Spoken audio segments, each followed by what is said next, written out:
Why should we study the Bible and pray every day? Well, let me tell you, it's not because God needs it, it's because we need it. See, the reason why God asks us to pray, to study the Bible, to worship, all these things are not because God is some selfish being or he's some narcissistic being up in the heaven wanting people to pray to him and wanting people to worship him. No, that's not the reason. It's because we need his life, we need his strength. These spiritual disciplines like prayer and Bible study are the means through which we humans can experience the divine life of God and the divine love of God. We need God. God doesn't need us. God is omniscient and self-sufficient, but we need him in our lives. So, there's a powerful verse in the Bible. It's in John chapter 15. Jesus says, I am the vine and you are the branches.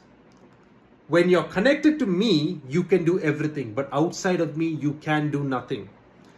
What Jesus is saying is that just like the branches receive life and sap and nutrients from the trunk, from the main trunk of the tree, similarly, we humans need the life of God in our life. We need the love of God. And in order to do that, we need to be connected to God every day.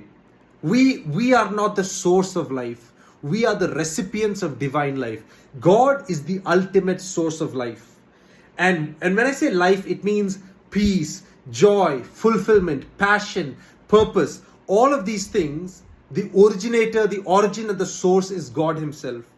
So if we want to experience a life of divine life and joy and peace, we need God. We need to walk with God. We need to hear his voice every day. We need to pray and spend time with him. We need to experience his presence. We need to study the Bible and receive his wisdom every day. If we don't do that, we are at a loss. God doesn't lose anything. Of course, God is going to be sad that his children are not walking with him and they're not receiving the wisdom and the strength that they need. But, objectively speaking, God is not losing anything. But we humans, if we don't walk with God, if we don't experience his love and receive his divine wisdom, we are going to, live a miserable life. We are going to live a sad, unfulfilled life. So that's why God always asks us to spend time with him and pray. For example, a fish in the water. If you take the fish out of the water, the ocean is not going to be affected at all, but the fish is going to die. Let's take the example of a tree planted in the soil.